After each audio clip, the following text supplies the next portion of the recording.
안녕하세요. 동네 수의사입니다. 주말 잘 보내셨나요? 이제 또 월요일이 시작되는데 다들 한번 화이팅 한번 외치고 시작하겠습니다. 화이팅! 자, 오늘은 소라라는 아이디를 가진 구독자님의 요청 영상인데요. 고관절 이형성에 대해서 좀 설명해 주세요 했어요. 사실 제가 뭐 외과 전공자는 아니고 그냥 일반적인 수의사이기 때문에 다른 정형외과 선생님들만큼 되게 자세하게 알려드리기는 조금 힘들고, 기본적인 그 보호자가 알아야 되는 정도의 수준에서 알려드릴게요.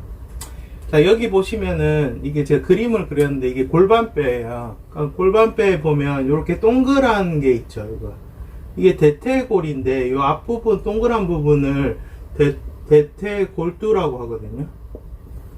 그러니까 이제 대퇴골의 머리란 뜻이죠. 여기 동그랗게 해서 여기 고관절에 이렇게 동그랗게 딱 고정이 되어 있어야 되는데, 이게 약간 살짝 이렇게 빠지거나, 예를 들어서 이렇게 살짝 빠지거나, 아니면은 이 고관절 모양 보시면은 이렇게 동그래야 되는데 여기 보시면은 이렇게 이상하게 생겼죠. 이게 이상하게 생긴 거 어렵게 설명해서 이형성이라고 하거든요. 이형성. 이상하게 형성됐다는 거예요. 이런 모양도 있고, 뭐 이렇게 약간 우둘툴툴한 모양도 있고, 여러 가지 모양이 있을 수 있는데, 어쨌든 이렇게 동그랗지 않고 이상하게 형성된 거를 이형성이라고 하고, 그 다음에 이게 살짝 빠진 거를 갖다가 아탈구라고 하거든요. 아탈구. 한자말이라서 좀 어려운데, 그래서 아탈구 이형성이 있는데, 하나씩 살펴보면, 고관절 이형성은 말 그대로 고관절 형성, 형태에 어떤 문제가 나타나는 거예요. 이렇게 모양이 이상하게. 그 다음에 고관절 아탈구는 선천적으로 이렇게 좀 빠지거나 아니면은 어떤 충격에 의해서 빠질 수 있어요. 그래서 고관절에 고정된 대퇴골두가 약간 빠지는 증상. 완전히 빠지는 그 탈구도 있어요. 그래서 이제, 대퇴골이 여기 있어야 되는데, 막, 이렇게 빠져 있는 거예요, 이렇게.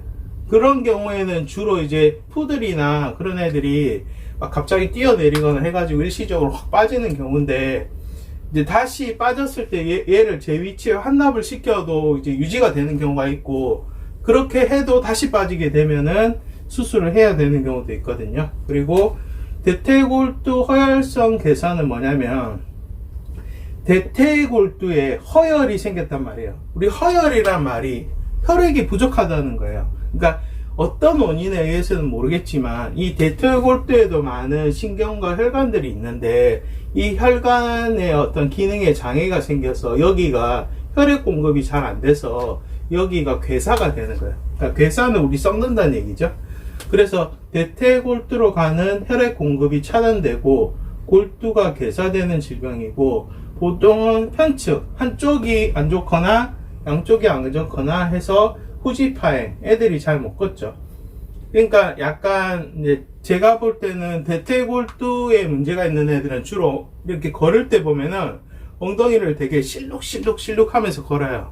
그리고 심하면은 아예 다리를 이제 들고 다니는 거죠. 이렇게 완전히 들고 다니고.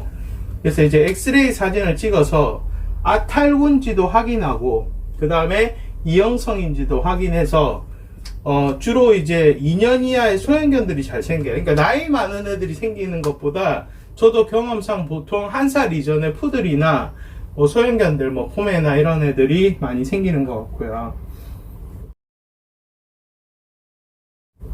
그래서 이제 치료는 어떻게 하냐면, 일단 이런 애들 중에 이제 체중이 많이 나간 애들은 체중을 좀 줄이면은 통증이 경감될 수 있고, 그 다음에 진통제나 관절 보조제를 먹이는 방법이 있고요. 그 다음에 외과적 치료는 뭐냐면은, 그렇게 했어. 그렇게 했는데도 얘가 계속 아파서 못 걸으면 여기 대퇴골두를 이렇게 잘라주는 거죠, 완전히. 그러면은 대퇴골두가 요렇게 있잖아요. 이렇게 있는데 얘를 아예 이렇게 잘라버리는 거예요. 잘라버리면 이 상태가 되겠죠. 이렇게 돼요. 그러면은 이제 여기에 어떤 자극이나 그런 게 없어지기 때문에 안 아프고요. 그럼 보호자분들이 생각하겠죠. 아니 이게 정상 구조물이 이렇게 돼 있는데 이거를 잘라내도 사는데 아무 지장이 없어요? 라고 물어보신데, 아무 지장이 없습니다. 오히려 여기 이제 걸리는 마찰이 없기 때문에 잘 걸어 다니고, 그래서 이제 만약에 양쪽을 다 아파하면 양쪽 다 자르고, 만약에 한쪽을 아파하면 한쪽만 잘라주시면 되고요. 이거는 수술만 깔끔하게 잘하면 사실 예후가 되게 좋은 편이라서, 슬개골 탈구처럼 어떤 술자의 기술이나 어떤 강아지의 그런 거에 따라서 예후가 조금 차이가 많이 나는 게 아니라, 이거는 깨끗하게 자르기만 하면은 거의 90% 이상은 예후가 좋아서 이제 걷게 되는데, 이제 요거는 경험상 걷는데 한 일주일 이상 좀 걸려요. 그러니까 수술한다고 바로 잘 걷는 건 아니고, 처음에는 잘 못 디디고 쩔룩쩔룩 하긴 하지만 한 일주일에서 열흘 정도가 지나면 갑자기 잘 걷게 되고, 그렇게 되면 큰 문제는 없다고 보시면 되고요. 그리고 이제 소라님이 이거를 갖다가 요청하신 이유가, 자기 강아지가 어느 정도 고관절에 문제가 있는데 수술을 해야 되냐 말아야 되냐, 그걸 물어보셨는데, 일단은 아파하면 수술을 해야 되고요.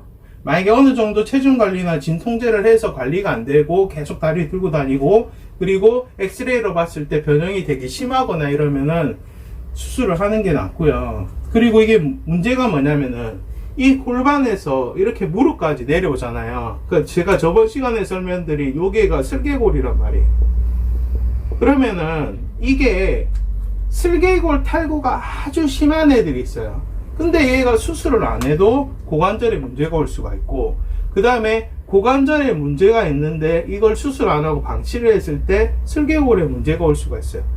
자, 왜 그런지 설명을 드릴게요. 자, 이게 고관절이고 이게 슬개골이라고 봤을 때 이 어떤 각도에 문제가 생기는 거예요. 그럼 여기 통증이 오니까 이 각도에 문제가 생기니까 이게 뭔가 축이 틀어지겠죠. 그럼 이렇게 축이 틀어지면은 이 슬개골이 이렇게 있어야 되는데 이게 틀어질 거 아니에요. 그죠?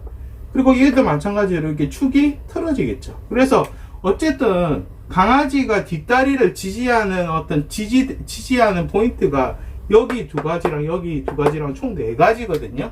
근데 여기에 문제가 생겨도, 우리 자동차 생각하시면 돼요. 자동차 바퀴가 4개잖아요. 그러면은 이게 자동차 앞바퀴 2개, 뒷바퀴 2개라고 봤을 때 얼라이먼트가 안 맞는 거예요. 그러면 여기에 통증이 있으면 강아지가 이게 몸이 이렇게 틀어질 거 아니에요. 그죠? 틀어지면은 이것도 틀어지겠죠. 그래서 얼라이먼트를 맞춰야 돼요. 그래서 슬개골 탈구가 되게 심한 애들도 이 고관절 어느 정도 영향을 미칠 수 있고, 또 고관절의 통증이 너무 심한 애들도 슬개골에 영향을 미칠 수 있기 때문에, 일단은 심하면은 가장 심한 부분부터 교정을 해주는 게 원칙이고요. 그리고 일단은 기본적으로 소형견들은 보호자가 뭐 그렇게 잘못해서 그런 게 아니라 선천성으로 이 골두에 그냥 약간 처음부터 선천적인 유전적인 문제가 있어서 혈액 공급이 잘 안 돼서 나타나는 거라서, 뭐 이것 때문에 강아지가 못 걷는다고 내가 잘못 키웠고 그런 게 아니라 그냥 선천적으로 생길 수 있습니다. 저번에 제가 슬개골도 선천적인 부분이 많다고 말씀드렸잖아요. 그래서 소형견들이 생길 수 있는 정형외과 질환 중에 제일 많은 게 슬개골 탈구고, 그 다음으로 많은 게 이 고관절의 문제인데, 제일 중요한 포인트는 고관절하고 슬개골은 서로 연관이 있고, 자동차의 얼라이먼트를 생각해서 이 전체 밸런스를 맞춰주는 게 중요하고, 통증이 심하면 수술을 해야 될 수도 있다. 이게 오늘의 포인트입니다. 자, 이해가 되셨죠? 혹시나 이해 안 되는 부분이 있으면 댓글 달아주시고, 제가 최대한 좀 쉽고 그냥 핵심적인 내용만 설명해 드렸으니까 소라님도 도움 되시고 다른 보호자분도 도움이 되셨으면 좋겠습니다. 자, 오늘 영상 마칩니다. 감사합니다.